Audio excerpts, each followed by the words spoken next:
வணக்கம் நண்பர்களே.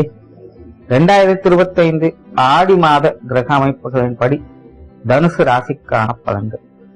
இந்த மாதம் உங்களுடைய ராசிநாதன் ராசிக்கு 7ஆம் இடத்துல சஞ்சாரம் செய்துட்டு வர்றாங்க. உடன் சுக்கிரனுடைய சேர்க்கையும் இருக்கும். ஆக தனுசு ராசிக்காரங்க இந்த மாதம் உற்சாகத்தோடும் கலகலப்போடும் காணப்பட்டு வருவீங்க. வெளி விஷயங்கள் காரியங்கள்ல ஈடுபாடுகள் அதிகரிக்கும். நல்ல தொலைநோக்கு சிந்தனையோடு செயல்பட்டு வருவீங்க.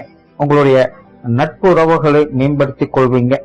காசு பண விஷயங்கள், பொருளாதாரம் சம்பந்தப்பட்ட விஷயங்கள், காரியங்கள்ல ஈடுபாடுகள் அதிகரிக்கும். பெரும்பாலும் லாப நோக்கத்தோடும் ஆதாய நோக்கத்தோடும் செயல்பட்டு வருவீங்க. மனதளவுல அமைதியும் நிதானமும் இருக்கும். பொழுதுபோக்கு விஷயங்கள், காரியங்கள்ல கொஞ்சம் ஈடுபாடுகள் அதிகரிக்கும். பொதுவாகவே தனுசு ராசிக்காரங்க இந்த மாதம் எல்லா விஷயங்களையுமே ரொம்பவுமே நிதானத்தோடு தான் செயல்பட்டு வருவாங்க. ஆகையினால வழக்கமாக இருந்து வரக்கூடிய விஷயங்கள், காரியங்களே ஒரு விதமான மந்தத்தனம் அப்படிங்கிறது இருக்கத்தான் செய்யும். ஒரு ராசிக்கு 9ஆம் இடத்துல செவ்வாயும் கேதுவும் அமர்ந்திருக்கு. மாதத்தின் பிற்பகுதியில செவ்வாய் 10ஆம் இடத்துக்கு பயிற்சி ஆவாங்க. அதனால தனுசு ராசிக்காரங்க இந்த மாதம் தர்ம காரியங்கள்ல ஈடுபட்டு வருவாங்க. வேலை பளு அப்படிங்கிறது கொஞ்சம் அதிகமாக இருக்கும். பட் இருந்தாலுமே நுட்பத்தோடு செயல்பட்டு வரக்கூடிய அமைப்புகள் உண்டு. காரியத்துல சிறப்புகளை பெற்று வருவாங்க. உங்களுடைய சிந்தனை ஆற்றல் பல வகைகளும் உங்களுக்கு சிறப்பாகவே வேலை செய்யும். தொழில் வேலை, உத்தியோக ரீதியாக நல்ல மாற்றங்களை எதிர்பார்க்கலாம். நிறைய பேருக்கு புதிய வேலை வாய்ப்புகள், தொழில் வாய்ப்புகள் போன்ற விஷயங்கள் கூட சிறப்பாகவே இருக்கும். வேலை செய்யக்கூடிய இடங்கள்ல உங்களுடைய திறமையை முழுமையாக வெளிக்காட்டக்கூடிய அமைப்புகள் இருக்கும். மற்றவங்களுடைய பாராட்டுகளையும் பெற்று வருவீங்க. தொழில்நுட்பத்தோடும் ஆர்வத்தோடும் செயல்படக்கூடிய தன்மை ஏற்படும். முடிக்க முடியாத நுணுக்கமான விஷயங்களை கூட சிறப்பாக முடித்து காட்டுவீங்க. பொதுவாக தொழில் வேலை, உத்தியோக ரீதியாக இந்த மாதம் பல வகைகளும் உங்களுக்கு ஒரு சாதகமான அமைப்புகளை எதிர்பார்க்கலாம். வெளிநாடு சம்பந்தப்பட்ட விஷயங்கள் கூட உங்களுக்கு நல்ல முறையில கை கொடுத்துக்கிட்டு இருக்கும். பிரயாண அலைச்சல்கள் தவிர்க்க முடியாது. சிலருக்கு தொலைதூர பிரயாணங்கள் ஏற்படலாம். பிரயாணங்கள் வகையில கொஞ்சம் அலைச்சல்கள், டென்ஷன்களும், தடை தாமதங்கள் போன்ற விஷயங்களும் இருந்துகிட்டு தான் இருக்கும். பிரயாணங்கள் வகையில நிதானம் தேவை. அதே போல இந்த மாதம் பாத்தீங்கன்னா குழந்தைகள் சார்ந்த விஷயங்கள், உற்றார் உறவினர்கள், நண்பர்கள் சம்பந்தப்பட்ட விஷயங்கள்லாம் ஈடுபாடுகள் அதிகரிக்கும். அவங்க வகையிலும் சில சாதகமான அமைப்புகளை எதிர்பார்க்கலாம்.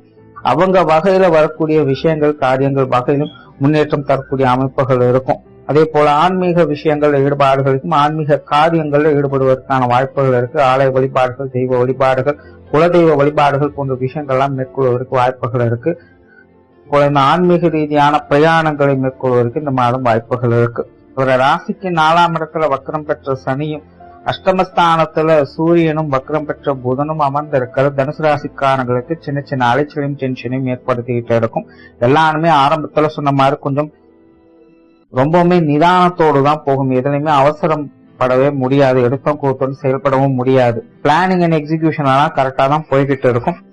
ஆனா அதுக்கேற்ற ரிசல்ட் அப்படிங்கறத கொஞ்சம் ஸ்லோ ப்ராசஸிங்ல இருக்கும். ஸோ அதை மட்டும் கொஞ்சம் அனுசரிச்சு வர வேண்டியதா இருக்கும். அதே போல குடும்பத்துல பாத்தீங்கன்னா இந்த பெற்றோர்கள் சார்ந்த விஷயங்கள்ல கொஞ்சம் அலைச்சலும், வீண் விரயங்கள், டென்ஷன்கள் போன்ற விஷயங்கள் கொஞ்சம் அதிகமா இருக்கும். இவங்க வகையில விஷயங்கள், காரியங்கள்ல கொஞ்சம் கான்ட்ரவர்சியான நிலைகள் அப்பப்போ வந்துட்டு போகும். இந்த மாதிரியான விஷயங்கள் கொஞ்சம் நிதானத்தை கடைபிடிக்க வேண்டிய அவசியமா இருக்கும். அதே போல மாணவர்களுக்கு இந்த அமைப்பானது கல்வி வித்தைகள்ல கொஞ்சம் ஏற்ற இறக்கங்களை அதிகம் ஏற்படுத்தும். மாணவர்கள் தனிப்பட்ட நிலையில உற்சாகத்தோடு இருப்பாங்க. பட் கல்வி வித்தைகள்ல கொஞ்சம் நிதானம் அதிகமாகவே ஆயிடும். பெருசா இதுல இன்ட்ரெஸ்ட் காட்ட மாட்டாங்க. அதனால கொஞ்சம் முயற்சி எடுத்துக்கிறது நல்லது. மற்றபடி மாணவர்களுக்கு இந்த மாதம் ஒரு நார்மலான விஷயங்கள் தான் இருக்கும். இந்த சொத்து சுகங்கள், வாகன விஷயங்கள் இதெல்லாமே பாத்தீங்கன்னா ஒரு கலவையான அமைப்புகள் தான் இருக்கும். சோ ஓரளவு தனுசு ராசியை பொறுத்த வரைக்கும் இந்த மாதம் பாத்தீங்கன்னா பொதுவாகவே மற்றவங்களுடைய விஷயங்கள், காரியங்கள்ல தான் உங்களுடைய ஈடுபாடுகள் அதிகமாக இருக்கும். அதே நேரம் கலகலப்போடும் சுறுசுறுப்போடும் காணப்பட்டு வருவீங்க. காரியங்கள்ல சாதகமான அமைப்புகளும் இருக்கும். இது எல்லாத்திலையுமே காரியம் முடிகிற வரைக்கும் நிதானத்தோடு செயல்பட்டு வருவதா ஆதாயங்களை பெற்று வருவீங்க. நன்றி, வணக்கம், வாழ்க வளமுடன்.